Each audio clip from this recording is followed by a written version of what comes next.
Today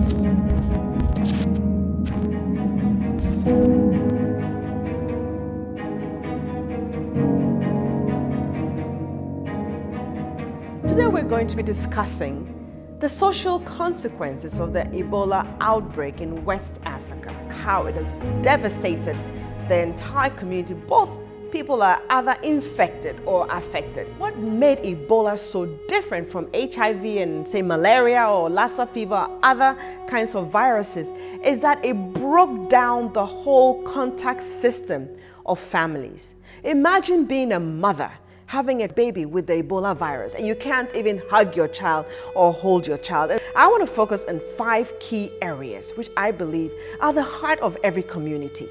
I want to first start with the children. When we're doing our work with HIV/AIDS, I would go into the villages, I would meet the children, pick them up and hold them and cuddle them and kiss them. You can't do that with Ebola because the whole thing about Ebola, for it not to spread, was not to have direct contact. It takes 2 to 21 days of incubation period for this virus. And so many of the family members are afraid of bringing these children into the homes. I will plead with the international communities. There are many social workers who have a lot of expertise on how to care for these children psychologically. They have lost parents, they have lost their homes, they have lost everything that they ever knew.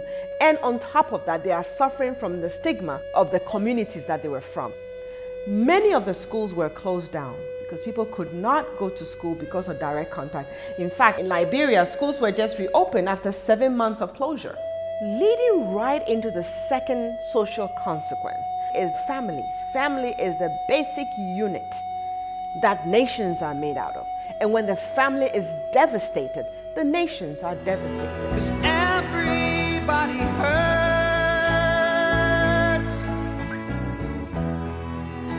Take comfort in your prayers.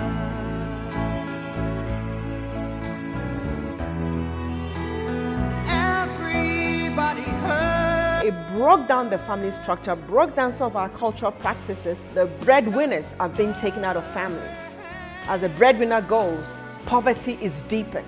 One of the ones that is very near and dear to my heart is the healthcare workers. Our few doctors and medical professionals. In the year 2000, I had addressed medical doctors at the US Medical Association to come to Africa to come and help us to fight HIV/AIDS. At the time, we had 1 doctor to 103,000 people. In many of these communities in Guinea, Sierra Leone, and Liberia, there were very few doctors as it is. And so the international community had come in, like Médecins Sans Frontières, and other medical doctors and missionaries had been in place to help.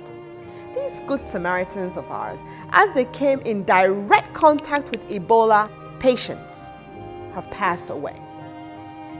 I want to particularly thank Dr. Adadevo, who was able to identify Nigeria's index Ebola patient who came from Liberia, a diplomat, Patrick Sawyer. Many of the healthcare professionals, including Dr. Adadevo, who by the way was a Ghanaian working in Nigeria, lost their lives.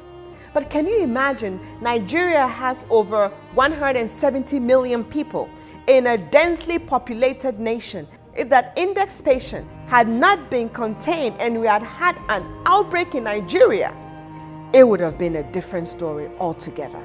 And as we come from the healthcare workers, it dives right into the fourth, which is the healthcare system, or the lack thereof. In many of these countries, such as Guinea, Sierra Leone, and Liberia, and particularly Liberia and Sierra Leone, they had just come out of a very devastating war. Infrastructure, healthcare systems, zero. There were no gloves in many places. In fact, the commissioner of police who helped us during the HIV/AIDS pandemic, who used to work with our NGO, Necotech Center of Excellence, is now the head of police, and they were responsible for taking the body bags of the people who were dying on the streets. And initially, when they started, they didn't even have gloves, PPEs, and all the things that are very common in the West, we didn't have. Therefore, the healthcare system was so compromised in those countries that the Ebola virus just broke out, and there were no systems in place to investigate early, to be able to control, and prevent. For instance, in Sierra Leone, the Lassa Hospital was the first place that the Ebola virus was diagnosed. At that time, many people thought it was Lassa because the symptoms were very similar. And so the healthcare system could not detect early. The healthcare nurses had had direct contact with some of the patients already. And it led to the death of the doctor who spent 10 years of his life setting up a treatment center for Lassa, was killed by Ebola.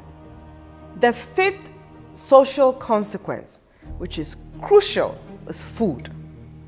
Many of the farmers abandoned their farms, and so food production dropped. 'Cause everybody hurt. And many people were hungry. People didn't know what to eat, what was going on. The Lassa fever, for instance, is caused by rats. Those rats go and they affect food. People eat the food, they get sick. And so as the same symptoms were happening for Ebola, people were not sure what it was. And so food became a problem, food security an issue. If you don't have the right food, your immunity becomes worse. And so people's immunity were breaking down even more. So what must we do? First thing we must do is not to get complacent. There's been a lot of good news in the airwaves these days that the numbers have come down, the number of cases have decreased. The fact that you don't see the numbers does not mean that it doesn't exist. Some of the places cannot even be reached for it to be recorded. I want to share with you 10 key points that we must look at to drive Ebola to zero. We must have a multi-sectorial committee in each country. There are lots of multiple lessons that we can draw and create best practices and lessons learned from Marburg, Lassa fever, even malaria. This multi-sectorial committee can share these lessons that it has learned. This will help to strengthen our healthcare systems much more with this free flow of information share. Once we bring all the sectors together, the next thing we must do is to strengthen our healthcare system. The nations need money. We need to train more doctors, train more nurses, make sure that they have the right protocols to be able to first investigate, detect, control, and prevent any and the next virus, that we should be able to contain it and quickly get rid of it. Thirdly, we must come up with a comprehensive economic and social recovery plan, coupled with executive action to rebuild and restore these communities. The nations need money. Priority: Liberia, Sierra Leone, and Guinea. With these three, we must have a radical, rapid response. The fourth point goes to the industry. I must applaud organizations and institutions, companies that are developing vaccines and medical therapies to deal with Ebola. We must not relent. We must not think it's over. We must continue to do research, and for the industry to look at even generic forms and different kinds of treatments must be tried on Ebola. The fifth is for the universities. I would like to see more discussions in this area, because this is now the virus of our century, and therefore all medical students and medical schools nationally, internationally, must start to look into this area. We believe there are geniuses in our universities. Through research, we will be able to come up with new findings that can complement the efforts of industry. The sixth thing that we as the people of Africa must do is to set up community advisory boards. The community advisory boards must be in charge of continuing the education at the community and grassroots level. This piece is crucial. The community health educators must be in every single sector of the community to make sure that this information is being disseminated. That is what will drive out the fear. When people have information, they will be empowered and be able to stand to fight the virus. Now, the international community can help in this manner with flyers and banners, and those kinds of pictorial dissemination materials can be brought in. Many of these communities do not have the money to do printing and advocacy work, and so this is where the NGOs can support driving Ebola to zero. The seventh key to drive Ebola to zero is prayer.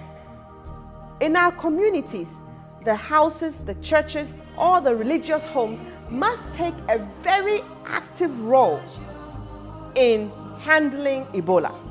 We believe that there's a spiritual aspect that we cannot rule out in our communities. There should be a place where people can have some comfort. Churches and mosques can play a big role in taking care of the people who have become destitute and are falling outside of the family circles.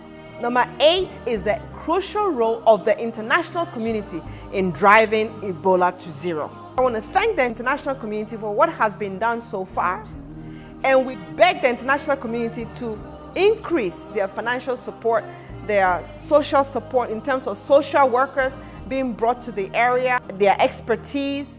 The Eradicate Ebola Now project, of which I am chair, is setting up the first Ebola virtual teaching hospital. Many people are afraid of Ebola. They would want to contribute, but they don't want to have the physical risk. It can be done by technology on this Ebola teaching hospital virtual network. We invite the international community to take this war on with us to win and to drive Ebola to zero.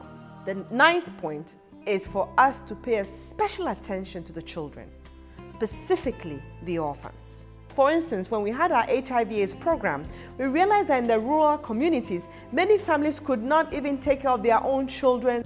And so what we have had to do was to support those families financially for them to accept these orphans, to enable them to grow up as normal children. Africa has something very unique, our extended family system.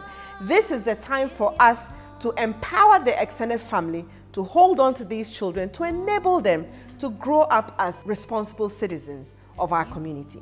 The 10th key, which I think is one of the most important keys, it is that key that had the men and women who left the comfort of their homes to come to us in West Africa to help. It is that key that drives many of us day in and day out. It's a key which is the most lethal weapon for mass salvation, called love. I believe that the whole warfare against Ebola will not be successful. In fact, we cannot drive Ebola to zero without love. It has taken a labor of love to reduce Ebola. It has taken a labor of love not to have let the outbreak reach 500,000. It was because of this labor of love that today we are able to come to a place where we are getting close to driving Ebola to zero. I encourage all of you, everyone has this weapon. Let's use it. This weapon will enable all of us to leave a legacy of life for the next generation. And one day when the story is told, it will be said that there was a generation of people who loved so hard that they drove out Ebola. I thank you for listening, and God bless you.